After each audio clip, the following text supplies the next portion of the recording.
On continue ce Lex Inside et on va parler de Viginorm, le premier baromètre sur l'état des normes en France, avec son créateur Christophe Eoch Duval, qui est également haut fonctionnaire. Christophe Eoch Duval, bonjour. Bonjour Arnaud.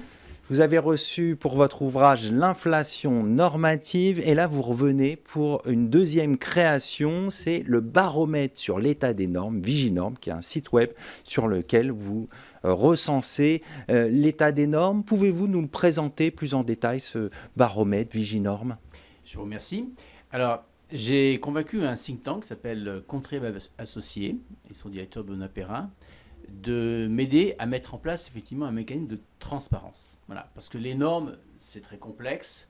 Je ne dis pas qu'on ne puisse pas avoir connaissance de la volumétrie normative, mais en finance, c'est très très initié et réservé à quelques experts. Moi, j'ai voulu rendre cela transparent pour les citoyens, parce qu'après la parution de mon livre, l'inflation normative, j'ai eu beaucoup de lecteurs qui m'ont écrit, des gens voilà, de la rue, on va dire, hein, pas forcément des avocats ou des professeurs de droit, et qui m'ont demandé, mais comment fait-on, par exemple, pour mesurer combien de l'inflation était celle du, je sais pas, du code de commerce, peu importe. Donc, on a eu cette idée, et ça a été un travail informatique lourd, qui nous a permis d'aller dans l'interface de Légifrance, qui évidemment est la numérisation déjà du journal officiel, donc c'est déjà une très grande transparence qu'offre l'État français. Et nous avons voulu aller plus loin. Alors comment ça se passe ? Eh bien d'abord il faut aller sur Vigie, comme une vigie avec un E, norme avec un S, mais tout se tient, voilà. Et vous avez à ce moment-là une homepage qui est celle que je montre à l'écran, où vous avez en haut, bien sûr, quelques éléments d'explication, notamment l'onglet méthodologie, hein, pour ceux qui veulent être curieux de savoir comment on s'y prend. On photographie tous les codes, alors 19 codes sur 77, ce qui représente les codes français en France, c'est 43% exactement du droit consolidé en vigueur. D'accord. C'est presque la moitié, c'est un énorme effort de codification, mais il ne représente pas la totalité. Nous pouvons facilement identifier ces codes, nous pouvons un peu moins encore aujourd'hui entrer dans l'interface des textes non codifiés, mais c'est notre... C'est l'objectif après, l'étape voilà. d'après. Et donc, vous avez un code. Alors, vous avez 19 codes qui ont été choisis sur les 77. C'est les 19 codes, on va dire, peut-être les plus emblématiques pour les entreprises administrées, les opérateurs, donc des codes auxquels on connaît bien. Par exemple, le code de commerce, ici le code de l'environnement, on les a classés bien sûr par type d'inflation, et on les mesure depuis l'an 2000. D'accord. Alors, l'an 2000... Parfois, on va un petit peu au-delà de l'an 2000 parce que certains codes ont été réellement, en réalité, lancés, finis dans leur codification législative et réglementaire à partir de 2003 ou 2004. D'accord. Donc, on prend l'année 0 ou l'année 1, plutôt pour être plus scientifique, qui correspond réellement à ce qui est la photographie concrète.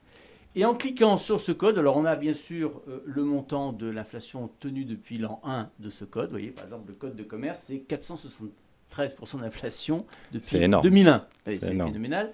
Et si on clique sur l'onglet qui s'appelle Détail, eh bien, on a à ce moment-là effectivement le détail année par année de ce code. On peut voir bien sûr sa progression, les années où il y a été peut-être de la déflation, ou au contraire de l'hyperinflation. C'est très intéressant, peut-être on regarde des quinquennats ou des septennats. Je laisse cela à la curiosité, on ne va pas plus loin en analyse. Et donc là, on voit le détail pour le code de commerce. Et le dernier histogramme qui est en rouge, c'est le mois actuel, le mois en cours. Il est rouge s'il augmente par rapport à l'année de référence précédente, l'année 2025, ou il est vert si au contraire on observe une diminution du nombre de mots. Alors on compte en nombre de mots. Voilà. Pourquoi en nombre de mots ? Rappelez, vous l'aviez dit quand vous étiez venu pour votre ouvrage. Cette méthode évidemment de l'épaisseur des codes, c'est pas la bonne. C'est une méthode très pédagogique mais pas scientifique. Voilà. Chaque éditeur bien sûr peut changer en fonction de la pagination, la typo, etc. Non. Aujourd'hui, on a la chance, grâce à Internet, grâce à la numérisation du journal officiel, eh bien, comme dans un article de journal, vous dénombrez le nombre de mots. On préfère le nombre de signes, mais ce ne serait pas très cohérent pour nos concitoyens et les entreprises. Donc le nombre de mots, c'est le nombre de mots qui correspondent à un texte juridique. Eh bien, il y a une phrase, un sujet, un verbe, un complément. Ça fait X mots qu'on peut calculer maintenant de manière extrêmement scientifique. C'est au mot près. Au mot près. Alors justement, aujourd'hui, c'est quoi le bilan que vous faites, par exemple, depuis que Bayrou est en fonction en tant que Premier ministre ?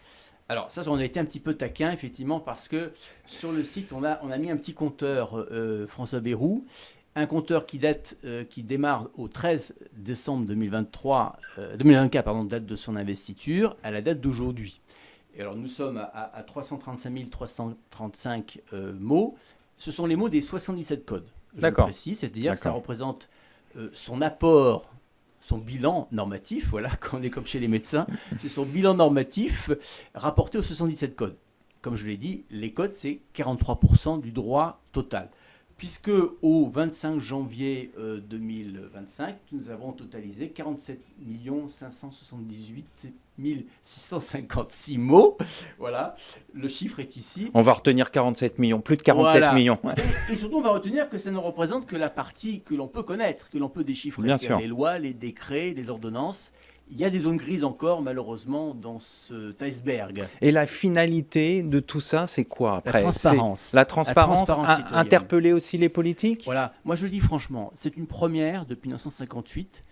Et je suis presque un peu déçu comme fonctionnaire et comme serviteur de l'État que ce ne soit pas un site du service public. Je dirais même surtout un site peut-être de l'Assemblée nationale et du Sénat qui ait ces instruments de surveillance, de monitoring, un monitoring normatif, un monitoring d'abord citoyen et parlementaire de l'inflation des normes, puisque tous les hommes politiques, tous bords confondus, j'ai fait dans mon livre l'inventaire de tous les petits mots, les bons mots des hommes politiques depuis Chirac, trop de loi tue la loi, le choc de simplification. Tout le monde veut simplifier et finalement... Voilà, tout le monde en parle, mais sans le vérifier, sans le mesurer. Maintenant, on va pouvoir, grâce à Viginorm, et je vous invite vraiment à y aller, viginorm.fr, je ne sais pas si je le dis. Et vous pensez que ça va vraiment alerter l'opinion publique également et provoquer quelque chose, un choc de simplification peut-être? Alors j'en suis convaincu. C'est-à-dire que je pense qu'à chaque fois, dans tous les domaines, et c'est vérifiable, dès lors que vous introduisez la transparence, et le monitoring par la transparence, vous introduisez forcément le reporting alors d'une entreprise vis-à-vis de ses clients, en interne, des citoyens vis-à-vis de leurs hommes politiques. C'est-à-dire, il ne suffit plus que Jacques Chirac dise « trop de loi tue la loi ».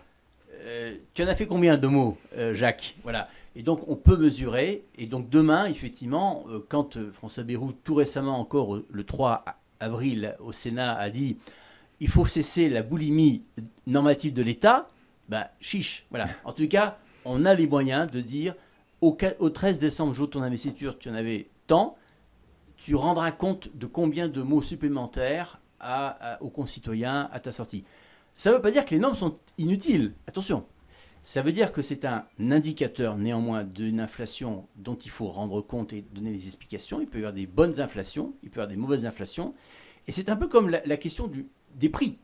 Si nous avions des hommes politiques qui se contentent de dire qu'il faut lutter contre l'inflation des prix, ouais, très bien, tout le monde est d'accord, mais qu'on n'ait pas mandaté l'INSEE d'un indice et d'un indice public, transparent, scientifique, ben, où saurait-on que l'on a une diminution, une maîtrise ou au contraire une aggravation de l'inflation? Donc il faut un outil et cet outil c'est Viginorm pour les normes. Et j'espère qu'il pourra progresser à plus de codes, à l'ensemble du droit et que surtout peut-être l'Assemblée nationale ou le Sénat nous disent je prends votre code, je prends votre indice et je le mets sur le site de ces deux grands services publics. Eh ben, on va suivre tout ça de près. Je vous remercie Christophe Huoche-Duval. Je rappelle que vous êtes haut fonctionnaire.